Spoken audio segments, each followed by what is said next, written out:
British চ্যানেলে মৃত্যুর সংখ্যা কমানোর জন্য শরণার্থী কাউন্সিল যুক্তরাজ্যকে 10,000 শরণার্থী ভিসা চালু করার আহ্বান জানিয়েছে। 2024 সালে চ্যানেল পার করতে গিয়ে রেকর্ড সংখ্যক 69 জন নিহত হওয়ার পর এই প্রস্তাবটি উত্থাপন করা হয়েছে। শরণার্থী কাউন্সিলের প্রতিবেদনে বলা হয়েছে, নতুন ব্যবস্থা না নেওয়া হলে মৃত্যুর সংখ্যা আরও বাড়তে পারে।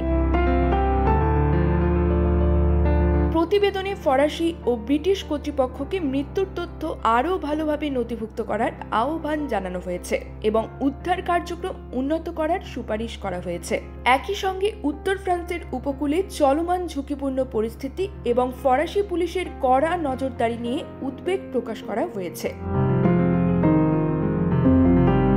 শরণার্থী কাউন্সিল যুক্তরাষ্ট্রের একটি উদ্যোগের কথা উল্লেখ করেছে, যেখানে জো বাইডেনের প্রশাসন মেক্সিকো সীমান্তে কঠোর নজরদারির পাশাপাশি 5,32,000 কিউবান, হাইতিয়ান, নিকারাগুয়ান এবং ভেনেজুয়েলান নাগরিককে আইনসঙ্গত উপায়ে প্রবেশের অনুমতি দিয়েছে।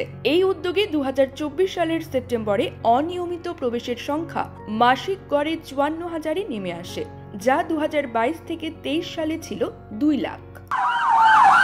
ক্রিমিনাল কিংবা পুলিশ কেস নিয়ে জীবন বিপর্যস্ত, ব্রিট সলিসিটরস রয়েছে আপনার পাশে। শরণার্থী ভিসা প্রকল্পটি ইরিত্রিয়া, সুদান এবং আফগানিস্তানের মতো দেশগুলোর জন্য প্রযোজ্য হতে পারে, যেখানে শরণার্থীর অনুমোদন হার খুবই বেশি।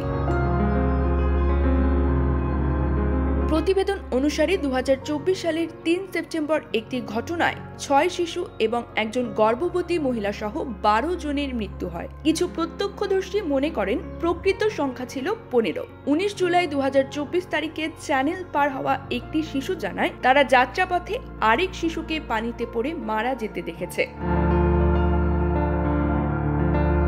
শরণার্থী কাউন্সিলের সিইও এনভার সলোমন বলেন, 2024 সালে চ্যানেলের রেকর্ড সংখ্যক মৃত্যুর ঘটনা প্রমাণ করে বর্তমান পদ্ধতি কার্যকর নয়। পাচারকারী চক্র জীবন ঝুঁকিতে ফেলে লাভবান হচ্ছে এবং শুধু কঠোর পদক্ষেপ এই সমস্যার সমাধান করতে পারবে না।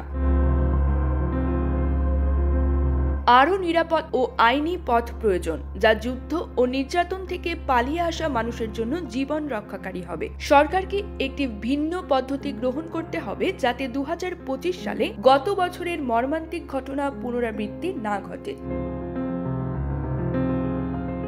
স্বরাষ্ট্র দপ্তরের একজন মুখপাত্র বলেছেন, সমুদ্রে হারানো প্রতিটি জীবন একটি ট্র্যাজেডি।